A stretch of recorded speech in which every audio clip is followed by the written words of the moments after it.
Honestly, it's still something that I don't know if it's truly completely sunk in. Action figures were such a big part of my life.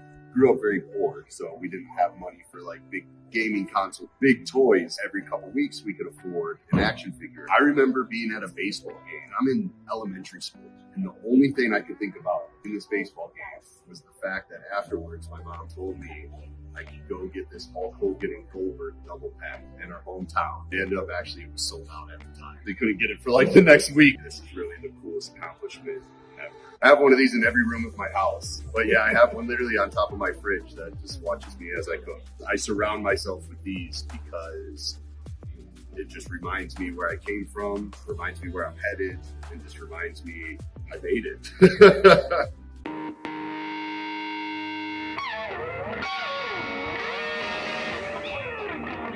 Okay, people, welcome back to another Fwoosh Weekly. As always, I'm Robo, and happy anniversary to Fwoosh. 20 years. That's crazy. It was October 24th, 2002 that Paul sent me an invite through email to join this new forum he was cooking up, and it was shortly after that that it opened up to everybody. And that led to the front page and news coverage and going to San Diego, and then some years later, trying to kickstart our own action figure line, and then a year or two after that, this jump into YouTube, and that wasn't easy. I was not prepared to get in front of a camera and just be here like, oh, look at these toys, there's a lot of plastic, la la la la la la. It's been a weird, wonderful ride, but 20 years makes you stop and think, good grief. Getting old. Got a lot more gray down here, a lot less hair up here. And it also makes me stop and think, how much longer can I do this? Does anybody want to listen to a 60, 70-year-old guy talking about action figures? And, okay, before we go any further, I still have some years before getting to that point. But, man, hell, today, because of the weather change, it's getting cooler. It's getting a lot colder, actually, this week. I'm moving a lot slower. I feel a lot more tired. But you know what? It doesn't matter. I'll always get up to talk about toys, you know? It's just one of those things that I can be having a terrible day, but when it comes time to turn on the camera or sit down and write something, take some pictures, look at pictures on the internet, just browsing my phone, it's like,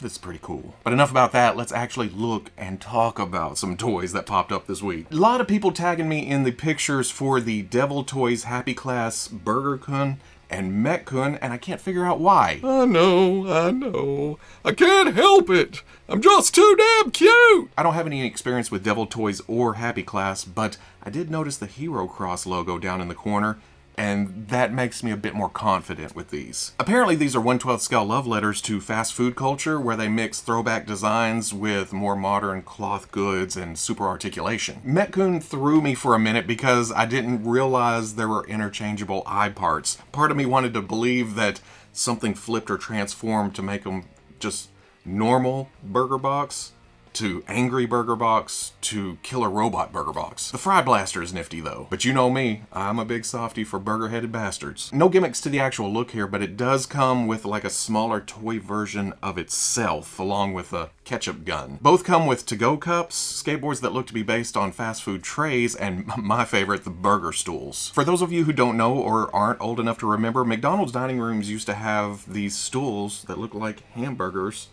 with podiums underneath them. And I forget about that kind of thing until I see this. And then it's like, oh, yup, I remember that. And then I forget about it until the next nostalgia tickle on the brain. Kind of pricey at $110 a piece though. And yes, I'm going by the price listed on the Devil Toys online store. So if you're interested, that link is in the description. Back at San Diego Comic-Con, Jada Toys showed off their Universal Monsters Bela Lugosi Dracula. This week we get pre-orders. You know what that means?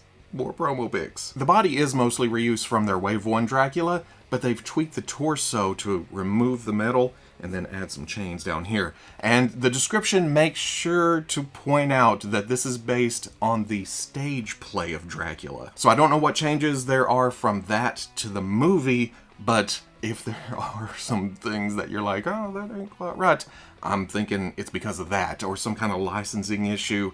Something. And because of that, it comes with little replicas of the posters for that play, extra hands, alternate head, a new cape, and a fancy box to get them all the way into your hands. Like I said, new cape where they've added some layers, some wires, make it more dynamic, remove the elastic band that goes around the neck. Yeah, that's improved. $30 set for sometime in November. Something else we saw earlier this year, Mezco has finally solicited that 112 Collective DC Robin that they showed off in February? Was it some kind of Mezco event? They're not Toy Fair online event thing. And it's interesting to compare the pictures they showed back then to the new pictures. Don't get me wrong, no huge differences, but nice little tweaks. The most obvious is the tunic. Some design elements reshaped, some center straps added, the logo moved more towards the shoulder, and the added yellow piping to the cape makes the cape stand out a lot more. It defines it. And then the undersuit has different patterns, while the red lines on the upper arms have been removed. I look at all that as improvements, though. It wasn't like I looked at the original pictures and went, oh, what's that? It was more like, oh my god, look, they're making a Robin. And then this just makes it better. It's refined. Comes with 3 head options, all signature Damien, with the serious face, the angry face, the cocky smirk face, which is probably my favorite. Lots of hands, a gas mask, staff, sword, bow and arrows, wrist-mounted grapple gun, birdarangs, and a nifty birdarang throwing effect. Everything you could ever want for this character, except for a size comparison. Come on, not even one picture next to any of the Batmans to give us a sense of scale? The description lists 16 centimeters, while flipping back to the last Batman, that was listed at 17 centimeters, and to us metric-fearing folk, that's less than half an inch. Seems kind of big for Damien, right? Otherwise, though, all these shots look pretty awesome. $95 scheduled for May to June of 2023, but we'll see about that. Another figure we've already seen is the Mattel Masters of the Universe Masterverse New Eternia 2-Bat, so getting packaging shots at this point, not a surprise. In fact, they showed the artwork back when the figure was revealed, but now it's all together. It's tape, it's box, the figure's in it, the accessories are packed in, and I can't help it. I'm a 2-Bat mark, so I wanted to talk about it. It just looks amazing. I have a bad habit of taking packaging art and presentation for granted, just because I want it out of the way. I want the plastic in my hands. But when I look at something like this and how nice the art is, it almost makes me want to save the packaging here. Just in certain instances, not the whole line, just here to go, yeah, I remember that and I appreciate that. Otherwise, here's 2-Bat again. He's looking pretty good. I like the design. A head up here, head down here. I don't think there's any information on release yet, but that should be coming soon, if we're at this point. Back over to things that are fresh and new and haven't been seen before, Super 7 put this tease up this morning. But earlier in the week, they accidentally posted a listing for their Star Trek Next Generation Ultimates line, and that has Guinan and Riker and Data and Locutus. So I'm guessing we'll hear more about this next week. Then we're gonna wrap up this very quick edition of the weekly with some Hasbro Marvel Legends. The week started off simple enough with a War Machine repaint of the modular Iron Man. At the time I was like, that's cool, but not for me. I cannot keep track of all the Iron Man and War Machine armors between the comics, the movies, the various figures, games, which, as I learned from chatter on social media, this is from Marvel vs. Capcom. In the game, there was artwork shown, or the stills, or the cutscenes. It looked like War Machine, but the actual play, it was a color swap with Iron Man. So if you're into that, or just cool looking Iron Man figures, it would have been nice to include the proton cannon here, since he does use that in the game. But there's also the big, heavy firing missile backpack thing. $25 set for June. But the big news for me this week is the simple little reveal of Reaver's Pretty Boy. Oh, this is so up my alley. In fact, it goes all the way down the alley, up the wall, up over the building, down into the street, down, makes a left, ends up in my display. That's just... I told y'all, as soon as I pieced together a decent custom of Pretty Boy, Hasbro would announce an official version. So... welcome. And that was before the leak list. Yeah. It is an all-new sculpt that is a bit bulkier than my mental image, which as always is pulled from the official handbooks, but it still matches up pretty damn close. Less skeletal, more modern. Almost as if they're thinking of reuse potential down the road. What? Hasbro? What? No, they wouldn't do that, right? What? It's modernized. It's the astonishing X-Men effect, where they take a very classic look, keep a lot of those elements, but update it. So, I do wish that this had been used for Silvermane in that Spider-Man 5-pack that I just looked at this week, but they did take the arms and put it here, and at the time I was like, oh, it looks like they made new arms. But they were made for Pretty Boy. Or were they made for here and used on Silvermane first, and then, oh, we could do a whole robot buy? I don't know. Speaking of leaks and box sets, which I don't do very often, but it's Pretty Boy and it's some other characters that I really want, word on the mean toy streets is that this is in the next 5-figure multi-pack. And I think this kind of confirms that by just showing the figure. It's like, hey, here's Pretty Boy.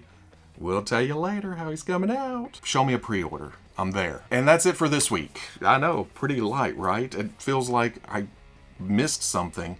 But if I did, we'll swing around next week. If you're interested in seeing any of these pictures up close without me just standing here talking about them, I guess, there's some pictures. I'll post all of that, along with links to pre-orders, more information on the Fwoosh front page Saturday at noon. But if you're impatient, links are in the description. It's definitely light on the Hasbro side because they announced their Premium Pulse 1027 event for this upcoming Thursday. That's right, Thursday. They're finally listening to me. In fact, let's bring this back because it seems to be a fan favorite. I'm gonna give old Hasbro a call, see what's going on here. Oh, and if you compare this to the first time I did this gag, you're gonna notice that I can't remember the number I dialed on that first one. And so if you go and compare the spaces in between, it's going to be different because it's just a joke. And you shouldn't take these things too seriously. But y'all seem to like the red phone. Oh, hey! Yeah! Hey! Thank you for putting that on Thursday. It makes my Fridays way less hectic. Robo. You know, from the Fwoosh? Fwoosh. 2 O's. Yeah. W. F. Fwoosh. Yeah. No. I told you that check would clear. Eventually, it's coming, right? Well, it's a little late for that, right? You've already announced it for Thursday. No backsies. Well, you too, buddy.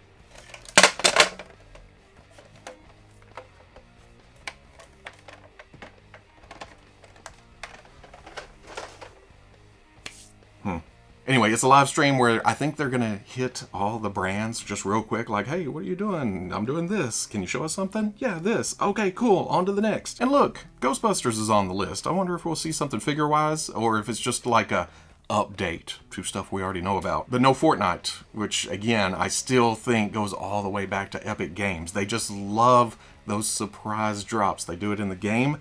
And maybe they want the toys to be that way too. Either way, you gotta be a Pulse Premium member to get the invite, but if you don't want to drop that cash, I am sure within 30 seconds of something happening during the live stream, it'll be all over the internet. Your Twitters, your Facebooks, your websites, TikToks, your YouTubes. Yeah, so you'll find out. You'll see the pretty pictures. If you enjoyed this Fwoosh Weekly, comment, like, subscribe. Much love to the plus if you're interested in seeing videos early or in a position to help out the channel. Patreon.com. Wherever you may be watching this, I'll always catch you on the Fwoosh.